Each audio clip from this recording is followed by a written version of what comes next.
Bienvenue à tous. Bienvenue à tous pour cette nouvelle table ronde dans le cadre de Future of HR. On va se pencher pendant à peu près 1 heure sur la data. Le sujet, en fait, c'est de savoir comment est-ce que la data peut vous permettre d'exploiter tout le potentiel des RH. Comment est-ce qu'elle peut peut-être aussi modifier finalement le métier aujourd'hui des ressources humaines sur le prédictif, sur l'analytique, sur workforce planning, personnalisation, sécurisation aussi des données, mais aussi de l'ensemble des parcours. Pour parler de ça, autour de la table, Nicolas Bebahani. Bonjour Nicolas. Bonjour. Alors, et on va en reparler, votre titre est important, Head of People Analytics and Innovation pour Technip FMC. On est dans le domaine du pétrole. À côté de vous, Franck Chéron. Bonjour Franck. Bonjour. Associé conseil capital humain Deloitte. Notre autre professionnel, c'est Eric Burge. Bonjour Eric. Bonjour. Vous êtes directeur général Avril Services. Là aussi, vous me donnerez quelques précisions. Et puis, autre expert, André Brunetière. En même temps, André, vous êtes... j'ai presque envie de dire, dans la mine en ce moment, justement, sur l'utilisation de la data pour les RH, puisque vous êtes Chief Product Officer pour Cegid, l'éditeur de logiciels. Nicolas, je le disais, j'ai envie de commencer avec vous. Ouais. Et pour définir votre métier... Alors, quand on a discuté ensemble pour préparer cette table ronde, vous m'avez dit, je ne sais pas, peut-être qu'on est 2 ou 3 en France à avoir ce titre ou à faire ce job, donc que je répète, Head of People Analytics and Innovation. Tout à fait. En quoi ça consiste, Nicolas? Tout à fait. Si vous voulez, ce département People Analytics, ça a été né en 2008 chez Google. Ils étaient les premiers aux États-Unis de créer ce département-là. Il y a plus de 15 ans, on a mis plus de 15 ans à traverser l'Atlantique pour arriver en Europe. Ce département People Analytics, c'est un département de recherche et développement dans les ressources humaines qui s'occupe à exploiter les données RH, à tendance et exploiter et trouver des analyses poussées pour le leadership ainsi que pour le COMEX. Donc, c'est un... Mais on est d'accord, vous êtes des ingénieurs. On est des ingénieurs. Dans mon équipe, j'ai des ingénieurs, j'ai des data analystes, j'ai également des data scientists qui utilisent les données uniquement RH. Et c'est ça la différence par rapport aux autres données du business. Tout à fait. C'est qu'on exploite uniquement les données RH. Donc, on travaille avec tous les départements, que ce soit les rewards, que ce soit les talent management, etc. C'est un domaine tout à fait nouveau. Et donc, vous essayez de brasser cette quantité considérable d'informations, on va en parler.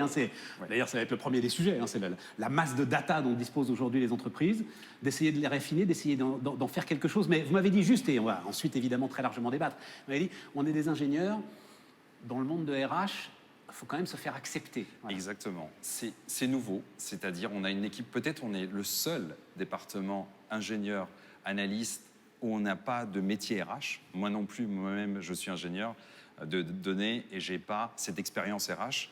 Mais on doit travailler avec les professionnels de la RH, avec les DRH, donc avec tout ce monde-là. C'est vraiment intéressant. Ouais, vous êtes un pionnier. Oui, effectivement. On n'est pas beaucoup en France, comme vous avez dit. C'est l'idée, parce que, alors, pardon, vous n'êtes pas censé aimer Technip FMC, il y a une fusion avec des Américains. C'est les Américains d'FMC, en fait, qui vous ont apporté ça, Nicolas? En fait, oui, il y a 3 ans. Je suis arrivé il y a 3 ans chez Technip FMC. Et effectivement, c'était en cours de création, ce département-là. Et j'ai dû le créer, recruter, donc modéliser vraiment le roadmap pour les années à venir. Bon. Donc oui. On va détailler tout ça. Eric, même chose. Vous n'êtes pas un professionnel des ressources humaines, un parcours un petit peu effectivement atypique. Alors moi j'ai eu la chance d'arriver dans le groupe Avril, à pas confondre avec le groupe April, en 2015, après avoir fait à peu près... Agroalimentaire, Sophie Protéol, etc. La filière de l'oléagineux en France, effectivement. L'huile Puget, l'huile Le Sieur, l'huile Costa d'Oro, les œufs Matine, voilà. Puis plein d'autres belles marques. Moi, j'avais fait un parcours de 24 ans avant chez Veolia où j'ai pu toucher un peu à tous les services supports, que ce soit les finances, l'informatique, que ce soit aussi le juridique, la qualité, enfin tous les services support pour, à la fin de chez Veolia, créer la structure qui s'occupait des centres de services partagés de Veolia environnement en France. Donc c'était un gros sujet. Puis après, pour des raisons X ou Y, j'en suis sorti. Et le groupe m'a demandé de l'accompagner dans la transformation de la finance et de la partie RH pour devenir le DG de la structure Avril Service, qui est ensuite maintenant héberge l'IT et les services généraux.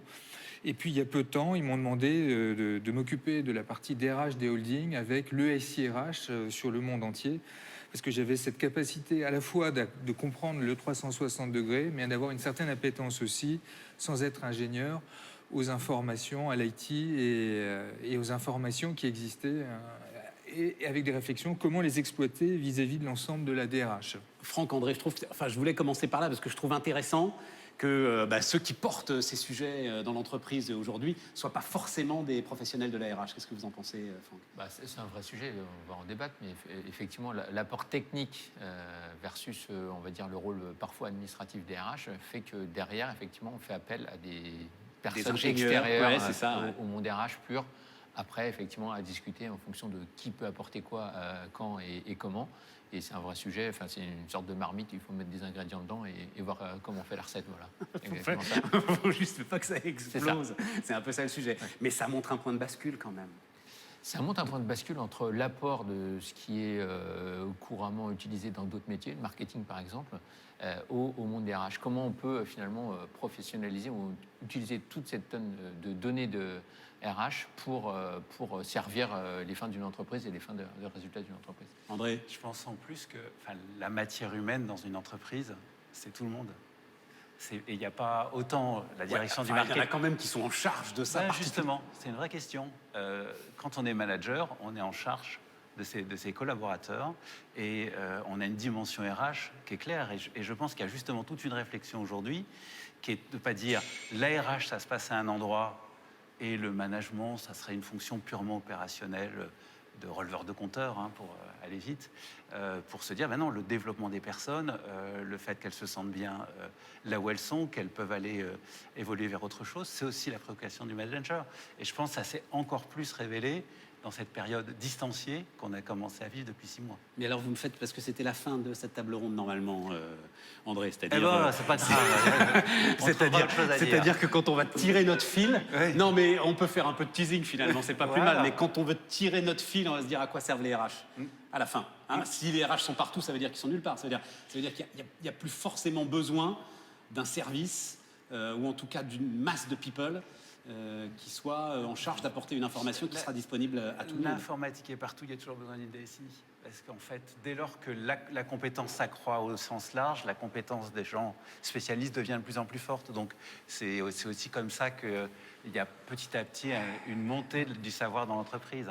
Alors, première question, avant de voir ce que peut être une stratégie data et ce qu'elle va apporter, pourquoi est-ce qu'on se lance, Franck, dans une stratégie data ? Pourquoi est-ce qu'il faut se lancer dans une stratégie data pour les ressources humaines ?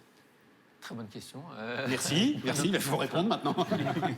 Non, je pense que les datas sont un peu le pétrole du 21e siècle, pour faire très court. Et les données RH sont une source, tout le monde a des données RH sur tout et n'importe quoi. Et l'utilisation de ces données RH peut permettre de rendre la RH beaucoup plus stratégique par rapport à un rôle, si on prend le marketing ou la finance, qui est devenu plus administratif au fur et à mesure du temps. Ouais. Donc en fait, les RH sont quand même au cœur des processus, et comme disait monsieur, à peu près tout dans une société, et c'est là où en fait on peut donner et créer de la valeur avec cet univers de données au RH. Et ça, c'est extrêmement important, et c'est peut-être un moyen plus qu'une fin, c'est comment on crée de la valeur pour améliorer la prise de décision RH, et pas uniquement faire des outils pour faire des outils. Eric, avec votre double... Oui, allez-y, parce qu'avec votre double casquette finance, là, il y a des choses intéressantes, justement. Alors, moi, il y a première chose. Déjà, je pense qu'il y a 2 écoles qui sont différentes. L'école anglo-saxonne, où les choses sont beaucoup plus ouvertes, où, par exemple, les rémunérations, limite, pourraient être affichées partout. Et il y a l'école plutôt latine, plutôt française, où il faut protéger les informations, les salaires ne doivent pas être évoqués. C'était sous l'égide de l'ARH qui gérait cette... entre guillemets, opacité. Et là, on voit que l'évolution est en train d'arriver. Sur les groupes cotés du CAC 40, d'ailleurs, ceux qui parlaient souvent dans les conseils d'administration, c'est plutôt la finance qui étaient les seuls à même de sortir des tableaux qui posaient problème parce que dès qu'on parlait de personnes, plus exactement d'ETP, c'est quoi la définition d'un ETP? Il est là pour faire quoi? Qui fait quoi? Et puis on voyait qu'il y avait des déconnexions qui existaient entre la finance et la RH. Maintenant c'est moi qui dois parler, maintenant c'est toi. Et justement à mettre en place des systèmes qui soient beaucoup plus fluides, beaucoup plus faciles et didactiques, ça va permettre de casser ces barrières et d'avoir 2 business partners, que ce soit la finance qui l'est depuis longtemps, mais aussi la DRH qui va prendre le lead sur des tableaux et sur de l'accompagnement et des réflexions. Pas seulement sur le tableau prédictique ou analytique de tiens, il a passé tant de temps de travail, il a fait ça, mais aussi pour pouvoir demain laisser la main potentiellement directement au salarié pour prendre directement son avenir sur son plan de carrière, pour pouvoir lui-même On va en parler, mais la première chose, c'est finalement redonner un peu de pouvoir aux RH en leur donnant à eux aussi des chiffres incontestables, des tableaux clairs et des tableaux évolutifs et prédictifs. Et que la DRH et que les équipes DRH soient capables aussi de gérer et traiter des outils. Parce que très souvent, ça c'était un problème qu'on avait, ils étaient loin des outils, et donc d'être capables qu'ils puissent eux-mêmes le sortir facilement et en ayant justement cette appétence et cette envie d'aller chercher les informations pour en faire quelque chose. Et très souvent, on était plutôt dans la relation humaine, qui était très importante. Les problématiques, si je reprends le distinguo anglo-saxon en France, les relations avec les syndicats, les accords de les accords multiples, divers et variés, télétravail en ce moment avec le Covid. Et on sent on sent que c'est un truc qui est d'actualité.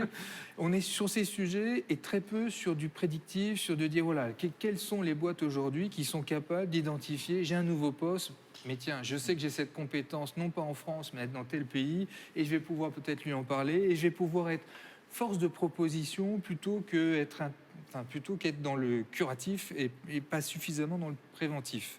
On est bien sur ce sujet-là. Et idem aussi, je crois que c'était un sujet qu'on avait évoqué et qui était pour moi important. La mise en place de tous ces outils, on peut travailler en confiance, mais la confiance n'empêche pas le contrôle. On en reparle après ça, mais Ça, voilà, très, ça, c'était très challengé cette phrase depuis que vous l'avez prononcée. Oui. Alors, il se trouve que j'aurai le bonheur d'animer d'autres tables rondes autour de ce futur of HR, et certains de vos collègues, mais alors pour le coup RH, disent mais non, c'est n'importe quoi, c'est antinomique. Soit je fais confiance, soit je contrôle. Mais cette histoire de la confiance n'empêche pas le contrôle, ça n'a aucun sens. On pourra en reparler. Moi, je suis pas Très, Justement, avec cette période de pareil. télétravail, on pourra en reparler. C'est un vrai sujet, à mon avis. Mais voilà, alors, Nicolas. Oui. En fait, je vais rebondir un petit peu sur ce qui a été dit, mais c'est vrai qu'on doit être partenaire du business. On doit répondre, les RH doivent répondre d'abord, avant tout, au business, aux questions qui se posent. Là, vous avez évoqué le télétravail. Effectivement, c'est une question. C'est-à-dire que par rapport aux enquêtes des employés, on a des tendances. La RH peut, avec ces données-là, de leurs propres employés, analyser et voir quelle est l'attente des salariés. Là, aujourd'hui, alors toi, Nicolas, là, cas concret, télétravail, justement, Ouais. Technip FMC, etc., même s'il y a une grosse partie industrielle, je pense que voilà, quand on monte une plateforme, on ne peut pas être en télétravail, mais pour tous les autres, tu es capable, en fait, en temps réel, Exactement. de dire à la RH comment se sent tel ou tel et où sont les possibles points de rupture. Exactement. Je suis au niveau groupe, donc je ne m'occupe pas de chaque pays, France, etc. Mais au niveau groupe, on est capable actuellement de faire par les tendances des enquêtes, de voir quelle est la tendance. On a vu qu'au niveau, je parle en tendance générale, pas Technip FMC, je parle en tendance générale, 2/3 des employés ils disent que par exemple, ils sont plus performants quand ils travaillent de chez eux. Donc, il y a une attente des employés en disant on est plus performant chez nous, on veut du télétravail en plus. Donc, en faisant ces enquêtes-là, les ressources humaines peuvent donc avoir les trends avec les données. Ça, c'est vraiment le People Analytics qui s'en occupe justement. Tout à fait. D'analyser ces données-là, de donner au leadership, voici les tendances. On a des attentes des employés qui sont pour faire du télétravail, donc changer les lois qui réagissent autour de l'entreprise. Donc, c'est pour ça que c'est vraiment intéressant d'avoir un département qui regroupe toutes ces données-là et qui donne des points. André, attendez, je vous donne la parole dans une seconde parce que Franck, tu m'avais dit un truc et c'est très important aussi. une stratégie data permet aussi d'agréger des données qui sont extérieures à l'entreprise. C'était un point aussi, en tout cas dans le débat, c'est qu'en fait, on est très focalisé sur l'interne, parce qu'en fait, c'est nécessaire, et puis on brasse beaucoup de données. Ce qui est intéressant, c'est aussi d'agréger l'interne et l'externe, notamment, par exemple, pour les recherches d'emploi. Typiquement, peut-être qu'on n'a pas les profils en interne, mais on peut ouvrir à de l'externe. Bon, c'est un cas concret, mais c'est extrêmement important d'agréger des éléments extérieurs pour en fait on va dire que le modèle soit, on va dire, plus parfait que l'interne. Non, et je pense à l'exemple que nous donnait Nicolas sur le télétravail. C'est-à-dire, les salariés eux-mêmes, nous ne sommes pas étanches au monde extérieur. Et quand effectivement tu as un bruit de fond qui est de dire, comme tu dis, 75% des gens sont favorables au télétravail, ça influence forcément derrière l'état des négociations, l'état du dialogue social, et ce qu'on peut proposer ou pas proposer. Ce que je voulais dire, c'est qu'en fait, non seulement, comme le dit Nicolas, il y a les enquêtes, mais on peut observer des choses qui complètent ça, notamment les flux d'échanges entre les entreprises. Ça, il y a notamment Microsoft qui équipe beaucoup d'entreprises sur leur messagerie, leur système d'échange, etc., propose maintenant un certain nombre d'outils qui vous permettent de dire est-ce que les gens échangent plus ou moins qu'avant, est-ce qu'ils se réunissent plus virtuellement ou pas, et donc vraiment mesurer s'il y a une efficacité croissante avec le télétravail ou pas, c'est-à-dire qu'on peut croiser le sentiment des personnes dans les enquêtes avec la réalité de ce qui se passe entre eux. Et là, on commence à avoir une vraie matière qui permet de décider. Tout à fait. Éric, juste pour clore cette entrée en matière sur pourquoi se lancer dans une stratégie RH et avec quelles ambitions, tu m'avais dit aussi, il y a un côté de suivi, c'est-à-dire je voudrais que quand quelqu'un rentre dans le groupe, il soit le pilote de son évolution. Justement, l'outil qu'on est en train de mettre en place dans le groupe Avril sur la partie gestion des talents, enfin c'est Cornerstone. Et Cornerstone, quand ils font une présentation aux États-Unis, ça parle aux États-Unis, beaucoup moins en Europe et encore moins en France, c'est que le salarié devient son propre acteur de son évolution de carrière. Et il est capable, quand il rentre, de dire je rentre là, en alternant, à la limite, j'ai envie de devenir le DG du groupe. Pour y arriver, je peux passer sur ce poste-là. Il me manque ce niveau de compétence, il me manque ce niveau d'information que je n'ai pas. Et je peux, dans ces cas-là, progresser tout doucement et j'y vois clair. Alors, ça fait peur sur un certain nombre de DRH quand on en parle aujourd'hui, en particulier en France. Il y a quand la case essayer de défoncer la carrière de mon principal concurrent, parce que ça vient, ça, dans les... oui, ça fait partie un moment. Oui, Stratégie. après les problématiques, et on le voit là, c'est à quel moment j'arrive à me reconnecter. On parle de télétravail. Quand est-ce que le DRH peut avoir le relation un peu plus humaine? Quand est-ce qu'il voit que la personne a réellement l'appétence? Quand est-ce qu'il voit... On prend le sujet de confiance. Quand est-ce qu'il voit qu'effectivement, il arrive à faire son boulot beaucoup plus rapidement qu'un autre, qu'il est donc plus efficient, qu'il faut que je lui en donne plus? Comment je vois tout ça si les outils de demain ne me permettent pas justement d'identifier cette bande passante? Ça, c'est un sujet. C'est un sujet, parce que sinon, comment je vais pouvoir voir que M. Dupont est moins bon que Mme Durand, ou inversement, que Mme Durand et inversement, pas faire de sexisme. Donc, voilà, ça, c'est des sujets. On voit que le monde de l'IT est en train de changer, en train de proposer d'autres paradigmes, et c'est pour ça que le DRH doit arriver à se transformer par rapport à toute cette évolution. Et doit être capable, justement, d'analyser les informations pour pouvoir faire du prédictif. C'est un point intéressant que Nicolas. vous dites, parce que moi, dans mon groupe, j'ai essayé de mettre en place, si vous voulez, parce que d'abord, vous parlez des outils donc digital, mais il y a l'intelligence artificielle qui est aussi rentrée dans la fonction RH. Tout à fait. Donc, j'ai essayé de mettre en place, parce que ça dépend des pays. Encore une fois, je suis au niveau groupe. Il y a des pays, par exemple, qui reçoivent beaucoup de CV, par exemple, des milliers de CV. Par exemple, prenons l'Inde, ils reçoivent millions de CV. Donc, pour faire le tri, les RH, ils avaient besoin d'avoir un outil utilisant l'intelligence artificielle qui permette de sélectionner les gens. Donc oui, je suis d'accord, donc je fais des études, etc. Bref, c'est pas le sujet. Mais ce que je veux dire, c'est que la digitale doit rentrer, mais la décision finale doit être prise quand même par les RH, par l'humain. Donc ça, c'est très important. Il faut faire confiance, mais il faut avoir une limite. Il faut mettre des limites et que les RH eux-mêmes, parce qu'ils n'accepteront pas. Vous savez, on ne peut pas passer d'une manière que les RH recrutent à qu'un robot recrute. Donc, entre les deux... De toute façon, même, je te donne la parole, Franck, mais même technologiquement, on n'en est pas là de toute façon. On peut y arriver. Parce qu'il y a déjà des groupes qui le font. Qui peuvent être le Tu chatbot. pourrais prendre tes 10 000 CV de potentiels ingénieurs indiens et à la fin, le robot t'en sort un, c'est lui qu'il faut embaucher. Ça aujourd'hui, technologiquement, c'est possible. Technologiquement, il y a des boîtes qui le proposent. Maintenant, qui font des espèces de sélection, de comparaison entre les candidats par rapport aux mots-clés, etc. Ça Aux existe. critères qui sont rentrés par la Critères qui RH. sont rentrés. Mais attention, et ça, c'est très important, les critères. Ça ne doit pas être le logiciel, le provider qui doit le donner. Bien ça sûr. doit être les RH. Ça doit Bien être sûr. travailler avec les RH Bien sûr. pour sélectionner et qu'on évite les biais. Et ça, c'est important, parce qu'il y avait des scandales sur les biais. Et là, je pense André. pas que ça fonctionne à ce point-là. C'est-à-dire que c'est pas, il y en a 10 000 et je vais en prendre un, c'est plutôt il y en a 1 million et je vais en prendre 1000. Et s'il y en a un tiers, ça marche pas, c'est pas grave. Donc dès lors qu'on est dans ces approches statistiques, Ouais. faire confiance à une machine, pourquoi pas? Pour en choisir un, je suis complètement d'accord. Ça, Et dans mes propos, quand même, par rapport au sujet, c'était pas l'aspect recrutement où il y a de toute manière la partie savoir-être qui est important. Et là, il y a à un moment donné un entretien entre deux hommes avec un grand H ou deux femmes, enfin, peu importe. Ça, c'est le point le plus important. Sur la partie formation, quand je parle de plan de carrière, formation aujourd'hui, de plus en plus, on a de l'e-learning qui arrive en catalogue. Est-ce que l'e-learning, est-ce qu'on laisse le droit aux salariés de faire prendre tout seul sa formation, d'ailleurs pendant ou pas pendant ses horaires de travail? Ça, c'est une vraie question. S'il le fait le week-end, c'est quoi le problème? Alors en France, c'en est un, parce que ça pose sujet sur des horaires de travail, etc. Mais on voit que dans les pays anglo-saxons, ça ne pose zéro problème. Tu coches, tu as eu le niveau de cette formation, donc tu as les capacités, la compétence à te positionner sur ce poste qu'on va ouvrir. Et ça, c'est Un mot, là Nicolas, où... et puis après, je donnerai la parole à Franck. Non, mais c'est très intéressant le learning. Mais on n'utilise pas tous le même logiciel de learning. Moi, j'utilise d'autres logiciels de learning, des MOOC externes. Donc, une plateforme qui regroupe tous les MOOC d'un candidat, des employés, c'est très important.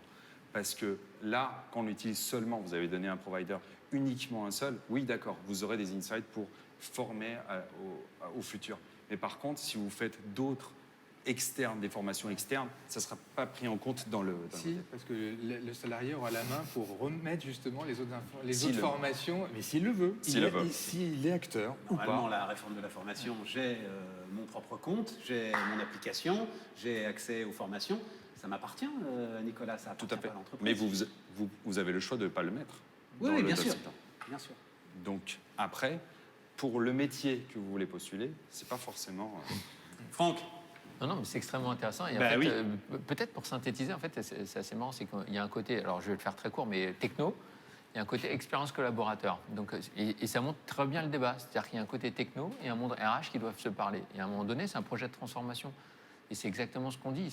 En fait, c'est exactement ça. C'est-à-dire qu'à un moment donné, il faut faire correspondre une partie techno IA qui, en fait, finalement, c'est un outil, une boîte à outils, et un monde RH qui est quand même très humain. Et à la fin, il faut faire correspondre tout ça. Et alors, je partage les deux avis, donc c'est plus facile pour moi. Mais, mais je pense que c'est extrêmement important ce que disait monsieur sur le fait que c'est une expérience collaborateur à vivre et qui doit être poussée peut-être parfois justement faire sortir les collaborateurs d'une sorte de confort pour se upskiller, reskiller, enfin avoir des prendre en main nouvelles leur compétences, destin, voilà, et leur donner les prendre outils leur pour destin. prendre en main leur destin. Et d'un point de vue techno, bah, effectivement, c'est une boîte à outils qu'il faut apporter et en tout cas y mettre en musique pour derrière. Alors, un mot, mais après, il faut qu'on soulève d'accord. un peu le capot, Alors, les amis. d'accord. Vas-y. Non, Juste euh, avec un petit bémol, Vas-y, vas-y. attention, par exemple, je prends l'exemple du groupe Avril, on parle souvent là de ce qu'on vient d'évoquer sur la population tertiaire, et puis après il y a la population industrielle. Ouais, Et donc exactement. là, attention, parce que c'est pas forcément une population qui a envie d'évoluer, et il y en a, il en faut, et on peut pas non plus. Et puis certains qui n'ont pas forcément accès à des ordinateurs, etc. C'est ça. Donc là, il y a quand même une vraie réflexion sur cette population-là. André. Ouais. Oui, je pense qu'il y a un point intéressant. Quand on fait l'histoire des outils qu'on mettait à la disposition des entreprises en matière de ressources humaines, on peut dire que jusqu'à il n'y a pas très longtemps, c'était les utilisateurs qui étaient au service du système d'information. Ils entraient dans la contrainte du système d'information, les écrans de saisie, les Right. machins, les trucs, Absolument. on est jeté si on se trompe, etc. Absolument. Et ce qu'on voit apparaître avec l'exemple cité sur Cornerstone, où là, c'est qu'en fait, on essaie de renverser complètement la logique.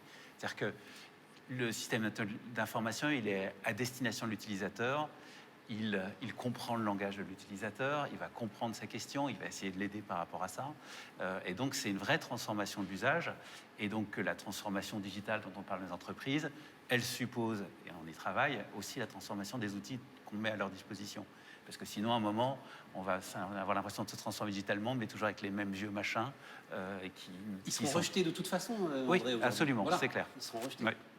Alors, justement, on soulève le capot.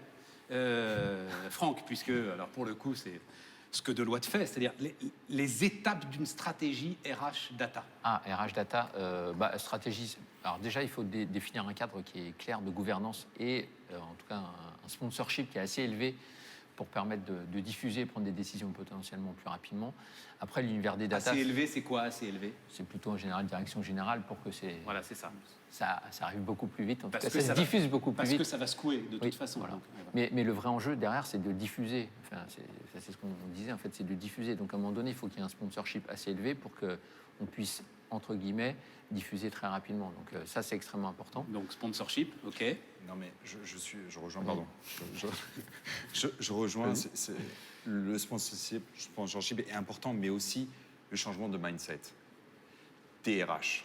C'est-à-dire de mettre une stratégie data-driven dans leur tête, d'oublier leur fichier Excel et de faire confiance au système, faire confiance aux données. Oui, Et ça- Nicolas, justement, ça va aller étape par étape. C'est pas un coup de baguette magique qui Tout va à- faire maintenant tu es data-driven. Ce que je veux dire, c'est que juste le sponsorship, ça Non, ne non, suffit mais pas. alors, étape ensuite. Non, l'étape ensuite, c'est sélectionner les datas et un peu le plan de route, finalement, la roadmap qu'on veut donner. Mais du coup, ça rejoint exactement ce que tu disais.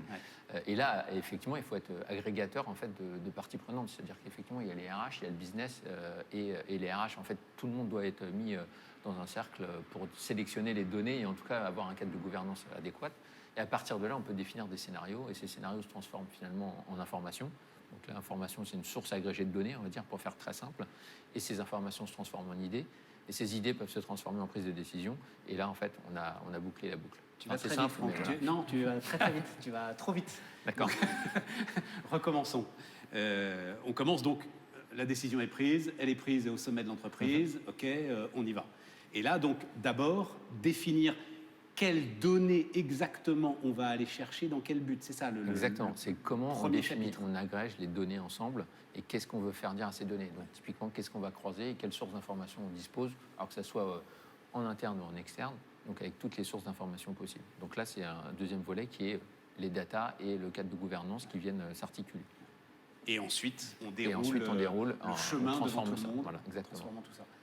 Non, Nicolas. je rejoins ce que dit Franck. Hein. Vraiment une plateforme, une base de données unique avec toutes les données, même des fois qu'on n'y pense pas, mais des fois après les analyses, etc., on peut trouver du sens.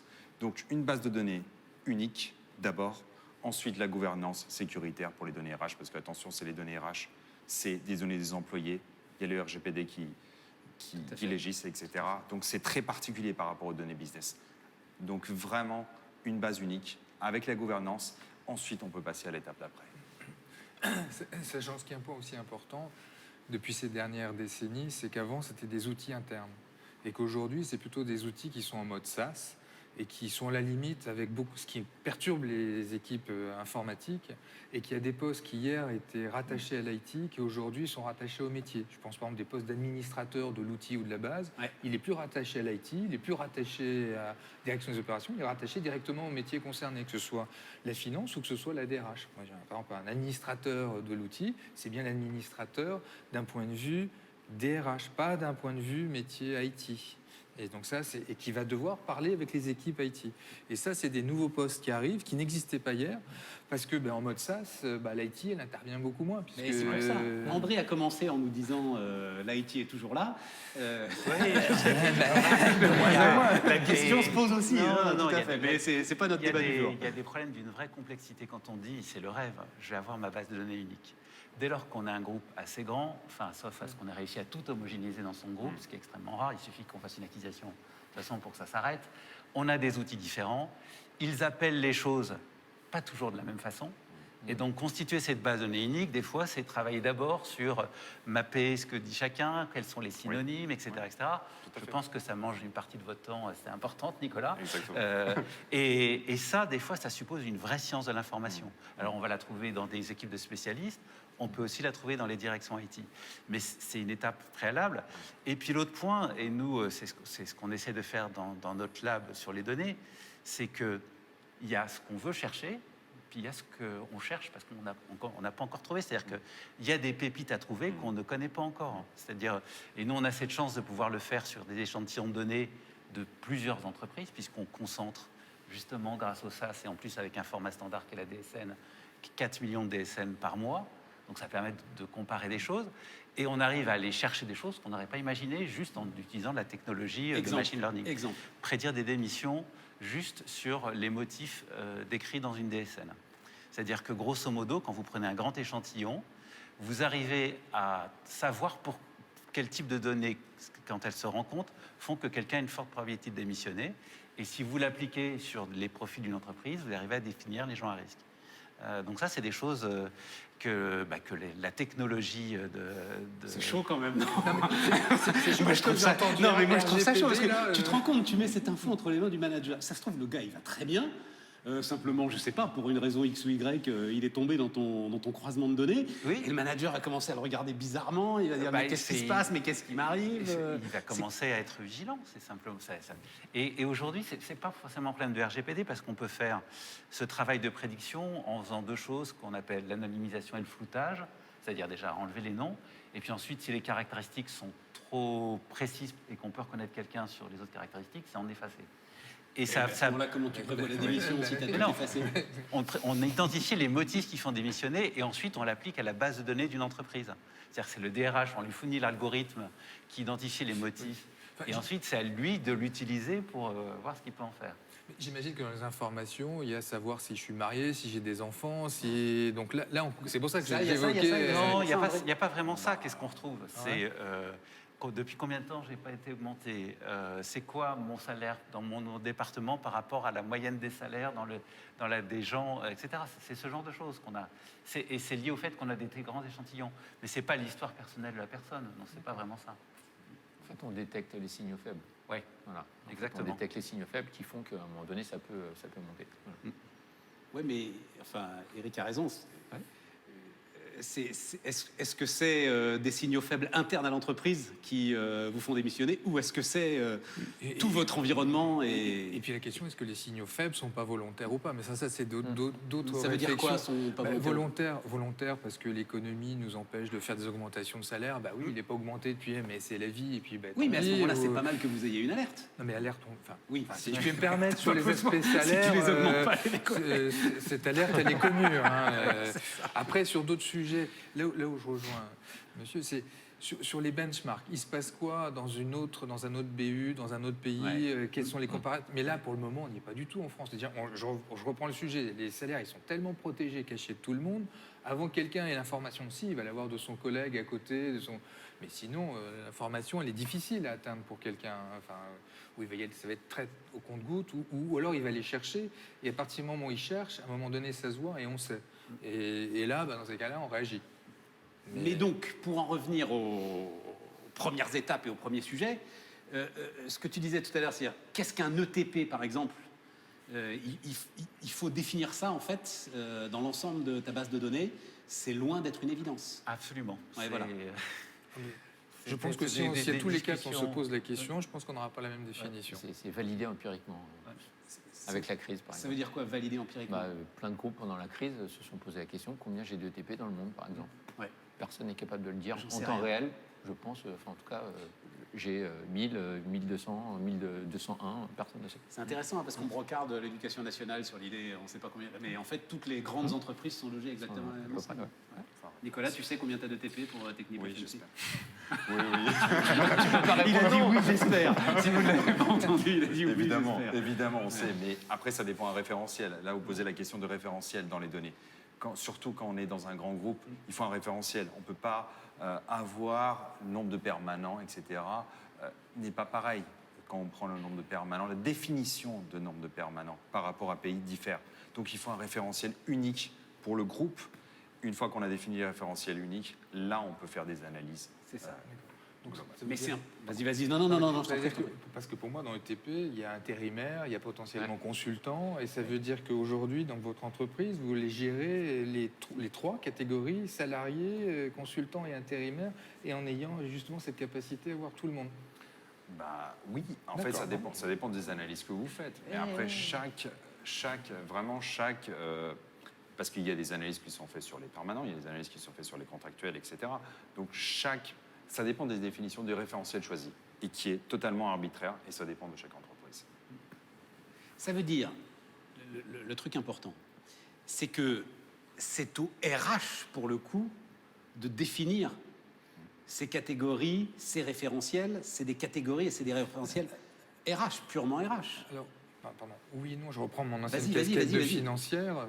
Sur les financiers, quand on parle de la consolidation, il y a une définition qui n'est pas la même que celle des DRH, parce que la finance a Oui, mais édicté... parce que c'est normé internationalement, parce que tu es obligé. Eh ben, oui, mais même après avoir dit cette définition-là, elle n'est pas forcément aussi facile que ça à trouver, parce que c'est pas celle des DRH. Et donc là, il y a une vraie justement problématique de discussion, le référentiel n'étant pas le même et ne se comprenant pas.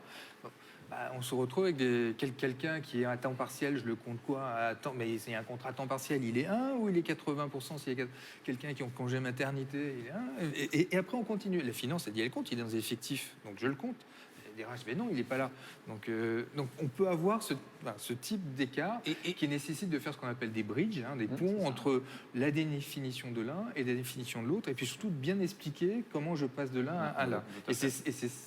C'est-à-dire, le sujet, c'est ça, c'est de faire ces définitions de passage de l'un à l'autre. D'où l'importance du sponsorship pour qu'à un moment, il y ait quelqu'un qui tranche. Qui tranche, ouais.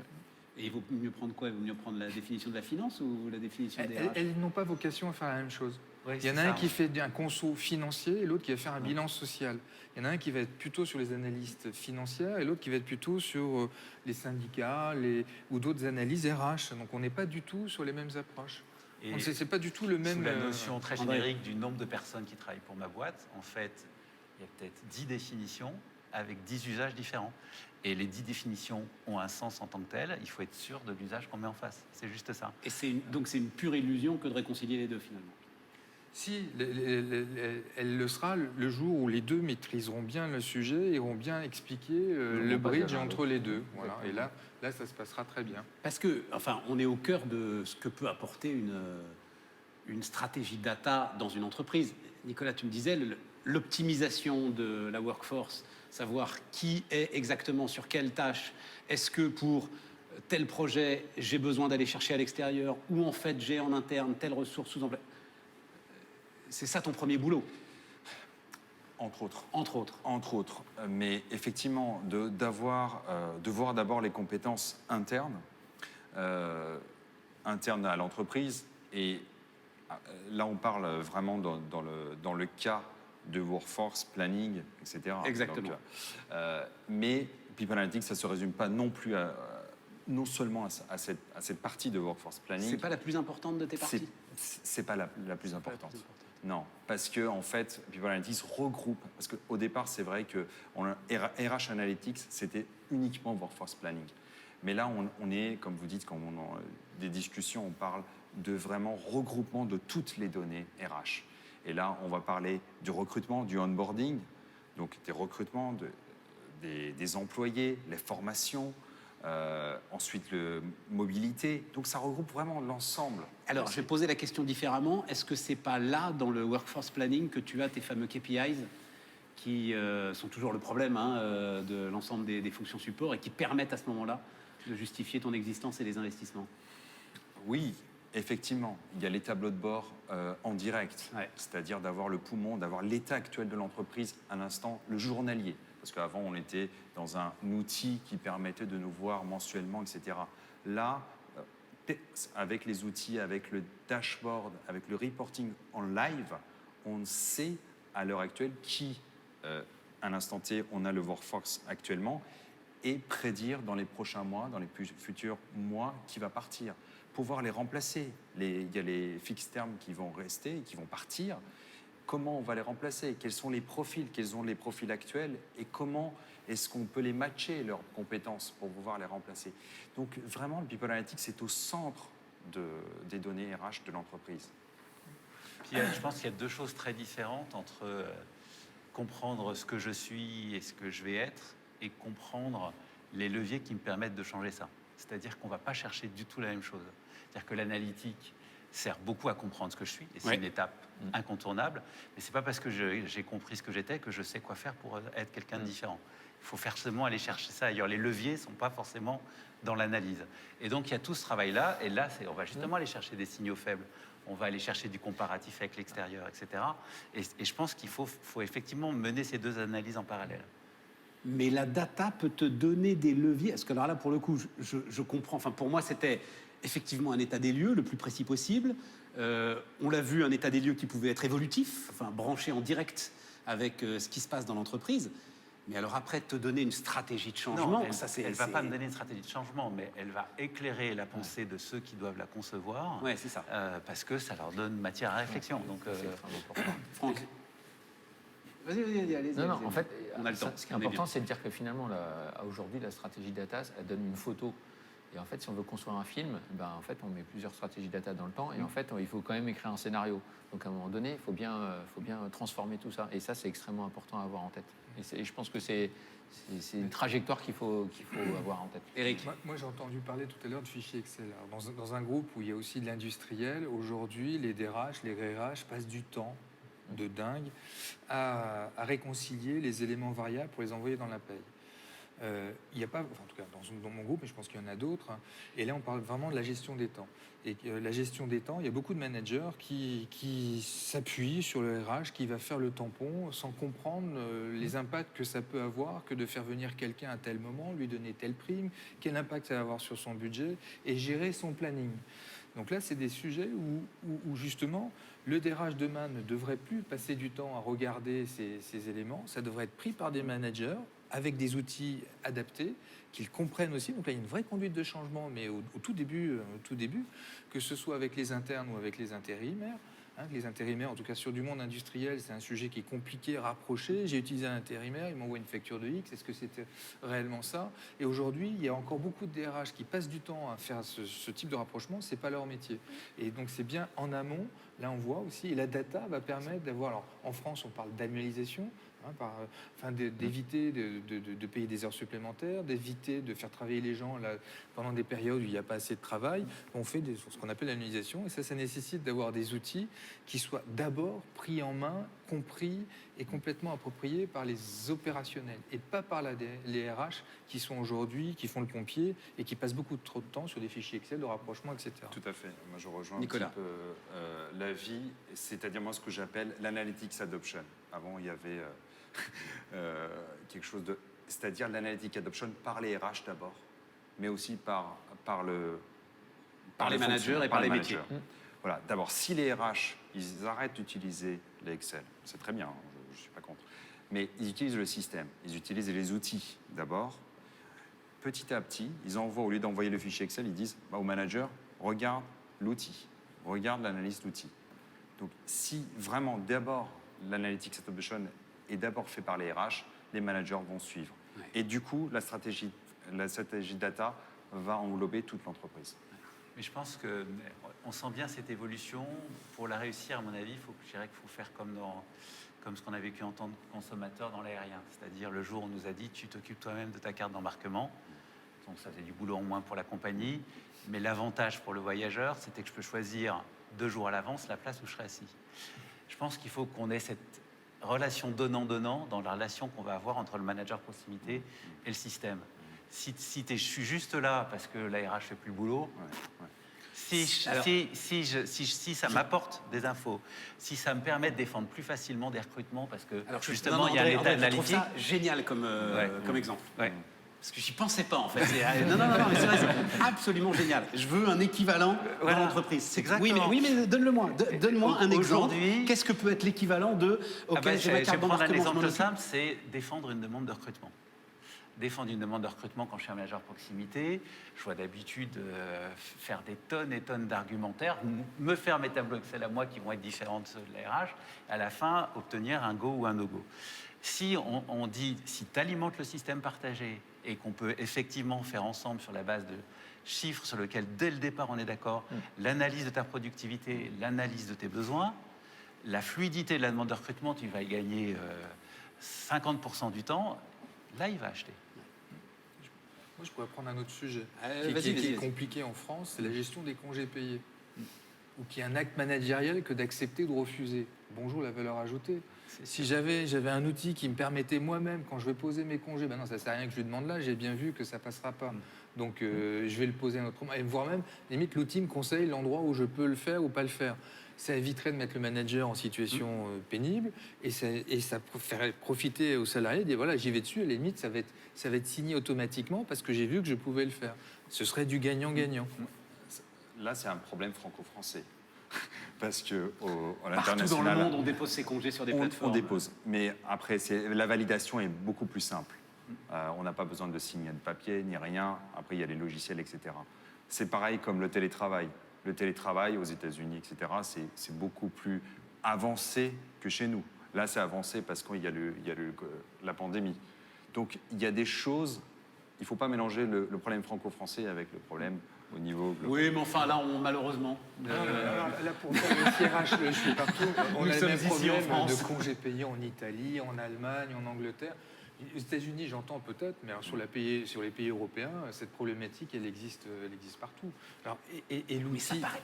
Parce que ça me paraît basique, ça, Eric, l'idée de...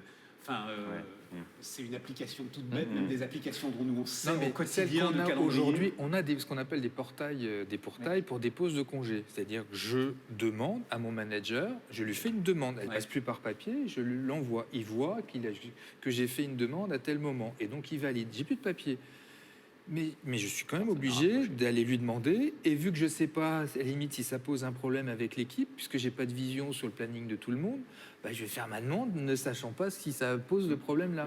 Et c'est ces outils-là, c'est l'étape d'après. Mais ça, c'est parce que c'est réglementairement compliqué à mettre en place ou Non, parce- c'est un problème d'outil. C'est un problème d'outil, C'est ouais. juste un problème d'outil. Justement, on est bien dans la gestion. Demain, pour reprendre la carte d'embarquement, des outils qui vont permettre autre chose, de mettre de la souplesse et d'éviter ces points de blocage ou de demander au manager qui va regarder sur son planning. On est son- très administratif. En fait. Oui. Ouais. Mais ça permet à l'outil de valider. Moi, je sais qu'il y a des problèmes de validation automatique. Donc, au bout de 10 jours, si le manager ne valide Alors, pas... mais on en vient à ce que... C'est-à-dire, donc, OK, on soulève le capot, on met en place cette stratégie. À chaque fois qu'on parle de projet de transformation, arrivent les fameux quick wins. C'est-à-dire, il faut absolument, Francky, voilà, il faut absolument qu'il y ait des étapes de satisfaction. On a l'impression d'être des lapins dans des cages des fois. C'est vraiment le truc. Tu vois. Voilà. Dites-moi un petit peu, il faut passer par là. C'est des exemples qu'on citait. En fait, il y a des choses en fait, où je pense que tout le monde adopterait finalement la nouvelle solution si on montrait immédiatement les effets gagnant-gagnant qu'on pouvait... alors, je parle bien entreprise et salariés. Je pense que c'est un échange et c'est un projet de transformation avec les managers. Et je pense que dès qu'on arrive à réconcilier... l'exemple de la carte d'embarquement, tout le monde y a adhéré. Finalement, au bout de 3 ans, on s'est dit finalement, on a quand même des choses à y gagner. Et je pense Voilà. que On sent le super vendeur là. Ouais, L'exemple de pourtant, carte je d'embarquement, pense qu'il vraiment, peut y il a aller, parlé à tout le monde. Là, ça fait... Les quick wins, c'est aussi, pour le décideur, c'est la levée du doute sur le risque pris dans l'investissement. C'est-à-dire que il y a toujours cette grande peur de l'effet tunnel. C'est super grand projet, on se met à bosser, dans 3 ans, on vous dit où on en est. Le quick win, c'est rassurez-moi avant. Ouais. Peut-être avec pas toute l'ambition, peut-être qu'un petit bout, mais au moins, il se passe des choses. Et c'est vraiment ça, effectivement, quand on cherche à construire des projets maintenant, on cherche vraiment à faire ça. Parce que sinon, surtout à la vitesse à laquelle les entreprises évoluent, les projets de 3 ans et où on ne sait pas ce qui va se passer au bout de 3 ans, ça n'existe plus. Quoi. Et puis ça sort de notre environnement finalement. L'ensemble de ceux qui pouvaient être mobilisés au départ au lancement du projet très vite, en fait, ça Et sort. puis, il y a, pour vous faire une autre image alors, plus scientifique, je pense que, pour ceux qui le connaissent, le principe d'Eisenberg s'applique aux entreprises. Alors, c'est moins connu que, en tout cas, pour Voilà. moi, que la Donc, carte en d'embarquement. physique, Donc, vas-y, le principe, c'est de dire qu'on ne peut pas, avec une précision absolue, connaître en même temps la vitesse et la position de quelque chose. Ah oui, c'est ça. Et ben, je pense qu'on ne peut pas, avec une précision absolue, connaître en même temps la trajectoire d'une entreprise et sa photo précise à un instant T. Parce qu'à chaque fois qu'on la prend, elle a bougé. Donc, et c'est une quête assez vaine, en fait, que d'y arriver, puisque ça voudrait dire qu'on veut figer l'entreprise dans un état, alors que dans le contexte actuel, elle est obligée de se transformer en permanence.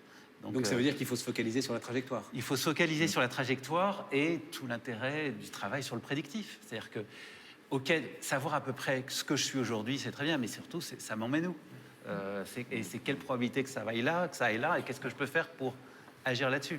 Eric, Petit quick win rapide, hein. Je ne sais pas si... vas-y, d'autres vas-y. Ah oui, entreprises si, vont avancer. plus on a d'exemples, mieux Je on se prends porte. un exemple. Ticket restaurant. Vient de passer à la carte magnétique. Wow, quelle révolution.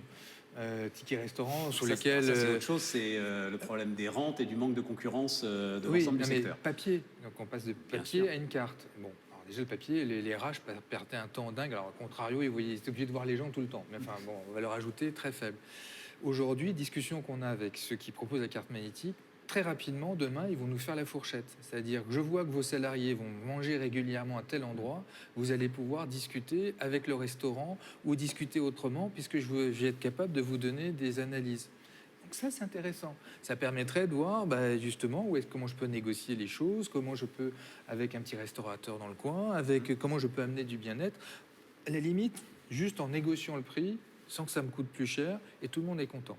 Donc voilà, on voit que juste sur un petit élément de ce type-là, qui est géré par les RH, on peut arriver très vite à faire des trucs un peu plus positifs. Et ça veut dire, Franck, on peut, par exemple, s'appuyer sur cette histoire de ticket restaurant, où chacun dans sa vie quotidienne va se rendre compte que ça lui coûte un peu moins cher, pour derrière développer d'autres outils et dire, n'ayez pas peur, en fait, vous allez y gagner aussi et ça va être favorable à tout le monde. C'est l'expérience collaborateur, en fait, hein, finalement. Dès qu'on voit que ça sert, et puis comme en tant que consommateur, je pense que tu fais pareil, dès que ça sert, en fait, on réutilise. Et donc, en fait, c'est un mécanisme qui est auto-apprenant quelque part. Donc, si on y arrive à montrer le succès de la solution, ça transforme. Nicolas? Non, je suis d'accord, mais il faut des quick wins, il faut des résultats, il faut Ouais, un retour c'est sur ça. investissement. Ouais, c'est Il faut que la direction voit que l'investissement qu'il a fait, il y a un retour. Il y a un effet positif, il n'y a pas un retour négatif, il faut un retour positif. Ouais. Ça Je c'est pense très que important. dans l'exemple que citait Eric, c'est intéressant parce que de plus en plus de fournisseurs de la DRH vont arriver avec de l'analyse data, genre l'échec déjeuner ou autre, et vont dire les mutuelles vont arriver avec de l'analyse data. Ça fait déjà un Ça petit fait, moment, mais ouais. je dirais de plus en plus raffiné. Donc la discussion data, de toute façon, elle va être poussée de tous les côtés. André, vous m'avez dit, alors il y a la question de la sécurisation qui est Oui. très importante. Oui. Ça qui Il y a fait la penser sur les- sécurisation, il y a le règlement sur la protection des données. Et en fait, c'est un moment, il y a deux choses. C'est comment on sait comment on va les utiliser de manière à déjà bien s'assurer du bon usage. Et comment, et ça c'est plus notre problématique de notre côté, c'est comment donc on exclut tous les autres cas. C'est-à-dire que c'est parce que c'est, grosso modo, on s'est défini ce qu'on voulait faire avec les données. Ouais. Et donc, notre devoir de fournisseur d'information, c'est de exclure toute autre possibilité d'utilisation. C'est un peu ça la mécanique. Le ne pas faire est aussi important que Bah le oui. faire. C'est même plus important. C'est même plus important. Et c'est un travail, je dirais, qui est devenu extrêmement important chez nous, les acteurs de la technologie. Ça. Tu m'as dit, André, c'est peut-être d'ailleurs dans ton esprit une volonté d'entrepreneuriat, tu m'as dit on pourrait voir se monter des spécialistes de la captation de données RH. Tu dis il y a beaucoup de données qui circulent dans tous les sens, moins protégées que la donnée financière, et des spécialistes de cette captation pour les chasseurs de tête.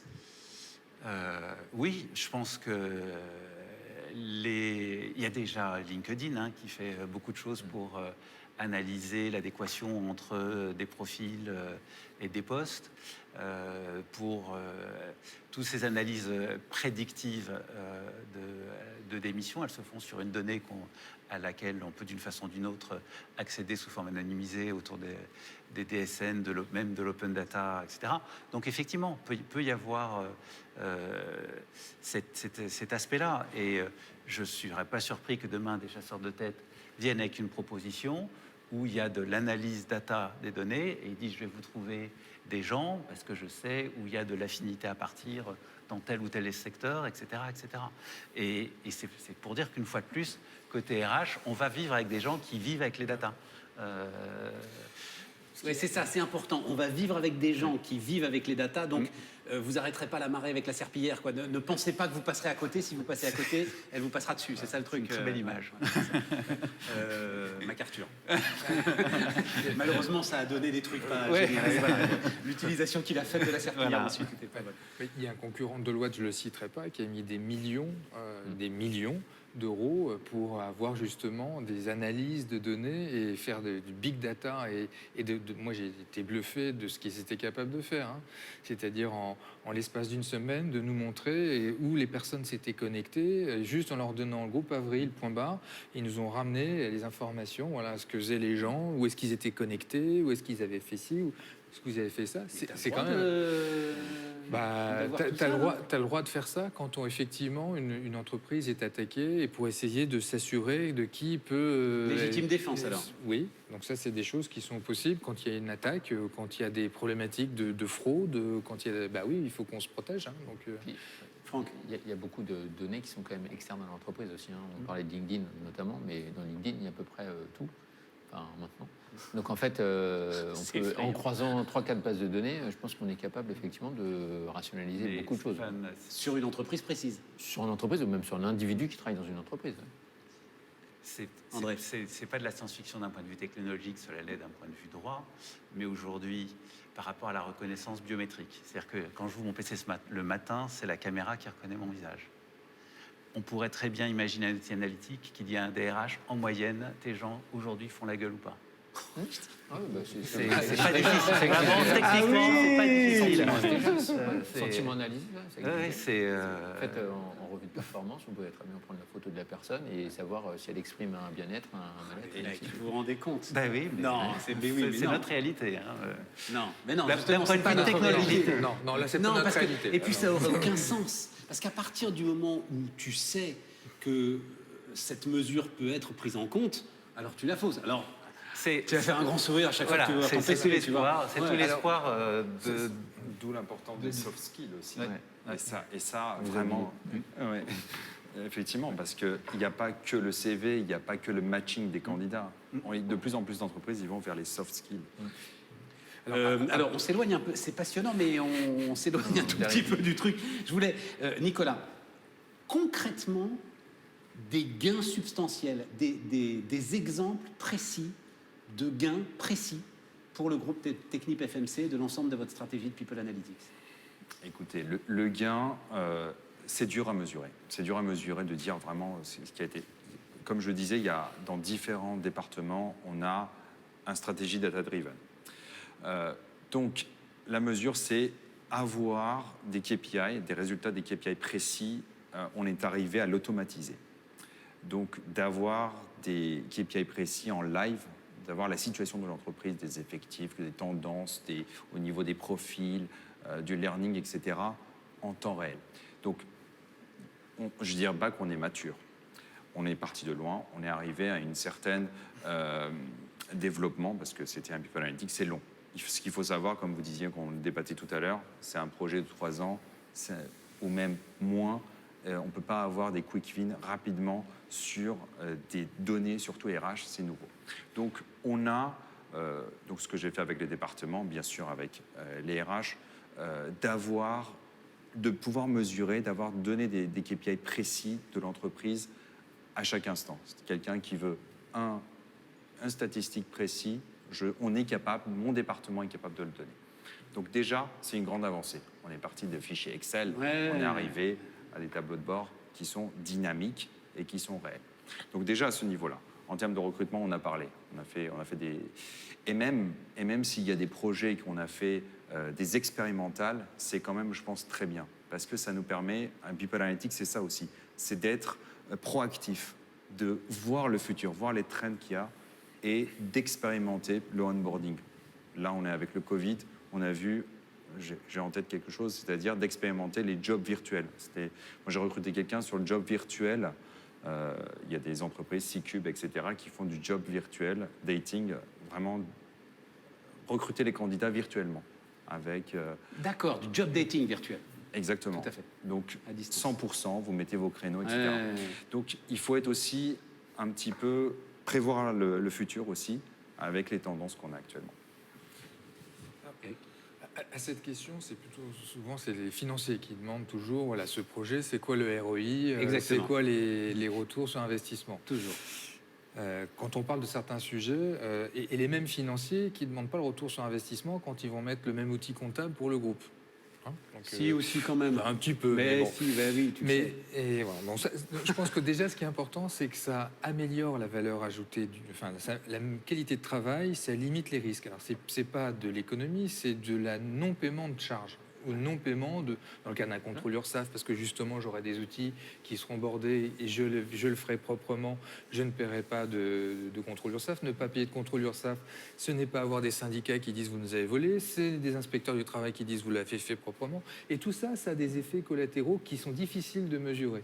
En revanche, sur toutes les briques, recrutement, c'est un truc simple, c'est je diminue les chasseurs de tête. Formation, je diminue mon budget formation parce que je vais faire de l'e-learning, je vais en faire moi-même, et donc dans ces cas-là, ça va éviter d'être payé à l'extérieur. La GTA, je vais avoir de l'optimisation non seulement vis-à-vis des managers, mais mes RH et même mes équipes payent que je vais pouvoir concentrer à autre chose, voire diminuer parce que le temps qu'elles passaient dessus, elles ne le feront pas. Sur la partie des obligations qu'on peut avoir en France, alors certes c'est la France, on le retrouve un peu à l'étranger sur la conversation de carrière, le fait de le faire complètement digitalisé, ça va permettre aussi de franchir une étape sur le plan de carrière, sur ce que veut la personne, ce qu'elle a comme appétence, et potentiellement lui demander à ce moment-là de saisir ou donner l'information des points qu'il n'avait jamais évoqués et qui lui permettraient justement d'évoluer autrement.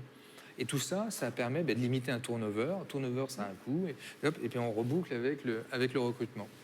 Franck, un mot Tout à fait d'accord. qui nous sert un petit peu de conclusion d'ailleurs. Hein. Non, mais c'est pas mal Non, de mais finir ce qui est comme ça. intéressant, c'est qu'on essaye toujours d'avoir des ROI quantitatifs, mais parce que c'est propre à tout le monde. Hein. Par contre, parfois, c'est bien aussi de s'attarder sur le qualitatif. Quand on transforme une workforce, par exemple, en améliorant les compétences, c'est pas forcément matérialisable immédiatement, C'est mais ça. par contre, c'est extrêmement important, et notamment dans le monde Mais la data actuel. aide à le matérialiser justement. Exactement. C'est ça. Ça aide à le matérialiser, mais effectivement, tout ce qui est employé surveille derrière, ça peut permettre aussi de valoriser tout ça. André, À la fois en réponse et un peu aussi comme une vision de conclusion.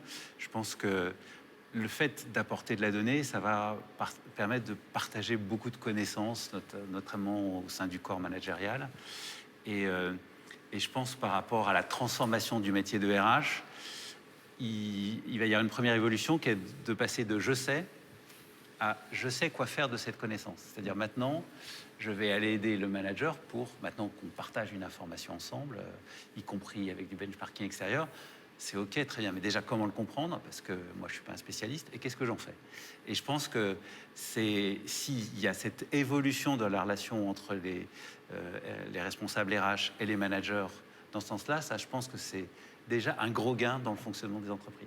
Ça, c'est plus l'interlocuteur contrôleur et administratif, ça devient vraiment ce que certaines boîtes appellent le HR business partner, là, Ouais. celui avec qui on essaye de partager de la connaissance et de voir ce qu'on en fait. merci les amis. Une belle phrase de conclusion. Merci à tous de nous avoir suivis, de nous avoir regardés. N'hésitez pas d'ailleurs à aller consulter l'ensemble de nos tables rondes qui sont là maintenant présentes sur la plateforme. Et puis le networking aussi continue en temps réel. Vous pouvez voir l'ensemble de nos experts, tous disponibles, et ne pas hésiter à prendre des rendez-vous. À bientôt pour de nouveaux débats au cœur de Future of HR.